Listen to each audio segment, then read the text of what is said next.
প্ৰায় ৩০০ বছৰীয়া ঐতিহ্য আৰু পৰম্পৰা ৰক্ষা কৰি কলিয়াবৰত আয়োজন কৰা হৈছে হাজাৰী ভাওনা উৎসৱ। বিগত বৰ্ষৰ দৰে এই বৰ্ষটো অহা ১, ২, ৩ মাৰ্চত অনুষ্ঠিত হ'ব এই হাজাৰী ভাওনা উৎসৱ। আৰু হাজাৰী ভাওনা উৎসৱৰ ইতিমধ্যে প্ৰস্তুতি প্ৰায় সম্পূৰ্ণ হৈ উঠিছে। মই ইয়াৰ পৰিৱেশ দেখুৱাবলৈ চেষ্টা কৰিছোঁ যে কলিয়াবৰ হাজাৰী ভাওনা সমন্বয়ৰক্ষী সমিতিৰ উদ্যোগত আৰু উত্তৰ কলিয়াবৰ হেজাৰৰ ব্যৱস্থাপনাত আৰু কলিয়াবৰবাসী এই হাজাৰসমূহৰ সহযোগত এই হাজাৰী ভাওনা উৎসৱ ২০২৬ আয়োজন কৰা হৈছে। ইয়াৰ ৪খনকৈ খোলা আছে। এই ৪খনকৈ খোলাত প্ৰতি নিশা যি ভাওনাৰ দলসমূহ থাকিব সেই ভাওনাৰ দলসমূহে তেওঁলোকৰ ভাওনা প্ৰদৰ্শন কৰিব। গুৰুজনৰ যি অনবদ্য সৃষ্টি তথা অসমীয়া সংস্কৃতিৰ অন্যতম উপাদান এই ভাওনা সংস্কৃতিক প্ৰসাৰ আৰু প্ৰচাৰৰ মাত্ৰা বৃদ্ধি কৰিবৰ কাৰণে যি কলিয়াবৰৰ হাজাৰী ভাওনা সমন্বয়ৰক্ষী সমিতি আছে, এই হাজাৰী ভাওনা সমন্বয়ৰক্ষী সমিতিয়ে এই বছৰ ইয়াতে এই হাজাৰী ভাওনা উৎসৱভাগী উদযাপনৰ ব্যৱস্থা কৰিছে আৰু ইয়াৰ ব্যাপক প্ৰস্তুতি ইতিমধ্যে প্ৰায় সম্পূৰ্ণ হৈছে। মই প্ৰথমতেই এই উৎসৱৰ যিগৰাকী সভাপতি আছে মই তেখেতৰ পৰা জানিবলৈ চেষ্টা কৰিম যে আপোনালোকৰ এই হাজাৰী ভাওনা মহোৎসৱৰ বিস্তৃত কাৰ্যসূচী কেনেধৰণৰ? শ্ৰদ্ধাৰ শইকীয়াবাব তথা আপোনাৰ চেনেলক আমি ধন্যবাদ জনাইছোঁ। আৰু আমাৰ হাজাৰী ভাওনা সম্পৰ্কত সম্যক আমি আভাস দিব বিচাৰিছোঁ আপোনালোকক।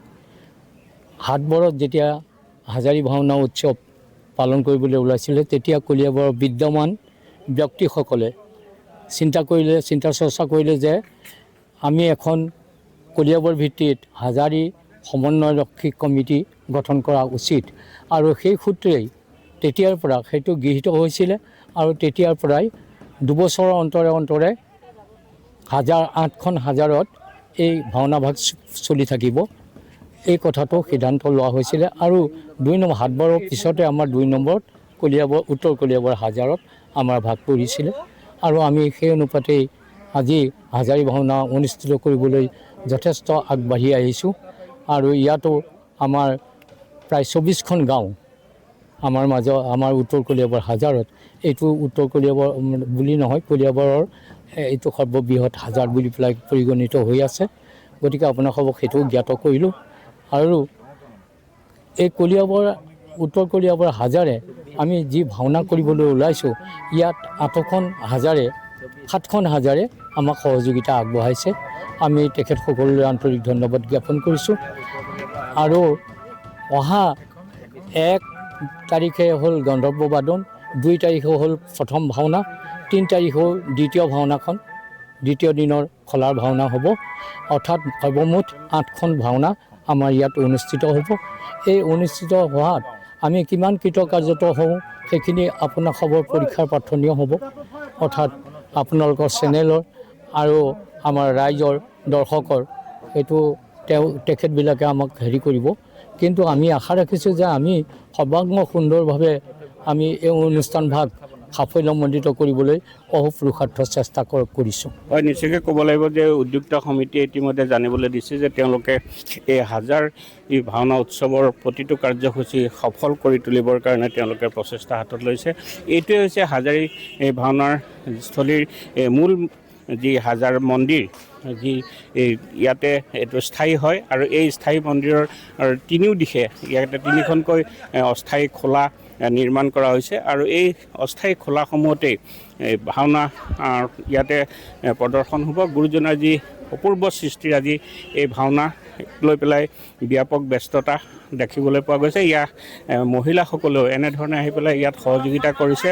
আৰু তেওঁলোকে ইয়াতে তেওঁলোকৰ যিসকল নিজৰ দায়িত্ব সেই দায়িত্বসমূহ তেওঁলোকে পালন কৰিছে। ইয়াতে আৰু এগৰাকী উদ্যোক্তা আছে, মই তেখেতৰ পৰা জানিব বিচাৰিম যে আপুনি এই হাজাৰী ভাওনা মহোৎসৱৰ লগত আপুনি পূৰ্বৰ পৰা জড়িত, কেনেধৰণে আগবাঢ়িছে আপোনালোকৰ বিস্তৃত কাৰ্যসূচী?